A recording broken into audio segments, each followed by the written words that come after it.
अब पता चला कि खासतौर पर कुछ महिलाओं को कॉकरोच से क्यों डर लगता है। क्योंकि कैबिनेट में उनकी रोकथाम का उपाय नहीं किया गया होता है, इसलिए वे कभी भी किचन की कैबिनेट से निकल आते हैं और अजीब तरह की सनसनाहट झंझनाहट दे जाते हैं। और क्योंकि महिलाओं में डिसगस्ट सेंसिटिविटी अधिक होती है, तो वो चीख पड़ती हैं, कॉकरोच कॉकरोच। ऐसी महिलाओं के लिए डिस्क्लेमर ये है कि वे 2 मिनट के इस वीडियो को ना देखें। बहरहाल, भारत एक कॉकरोच प्रधान देश है। कॉकरोच को हिंदी में तिलचट्टा कहते हैं, यानी कि जहां भी तेल मिले ये चाट जाते हैं।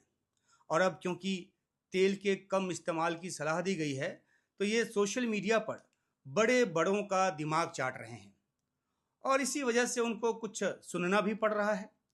शिरोधार्य की भावना सिर आंखों पर।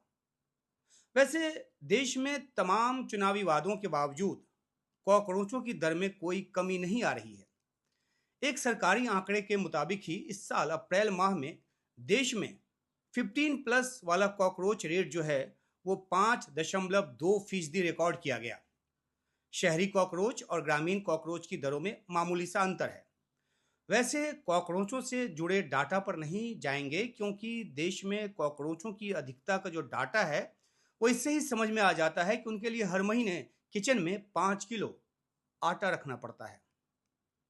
2014 में चुनावी वादा किया गया था कि हर साल 2 करोड़ कॉकरोचों को जलालत की जिंदगी से निकालकर मनुष्य योनि में लाया जाएगा। लेकिन उसके बाद भी कॉकरोचों की तादाद में कमी नहीं आई है। 2017-18 में तो बताया गया कि ये 48 सालों के सबसे उच्चतम आंकड़े पर पहुंच गया था। आप दलील दे सकते हैं कि कॉकरोच ग्रोथ का रेट जो है वो देश की बढ़ती आबादी के समानुपातिक है। और अब जबकि देश के मुख्य न्यायाधीश का ध्यान कॉकरोचों पर गया है, तो उम्मीद है कि वे कोई ना कोई ऐसी फ्लीट लेकर आएंगे कि इस पर काबू लगे। जब तक कॉकरोचों का समूल विनाश नहीं हो जाता, तब तक हम जैसे कॉकरोचों को झेलिए। नमस्कार।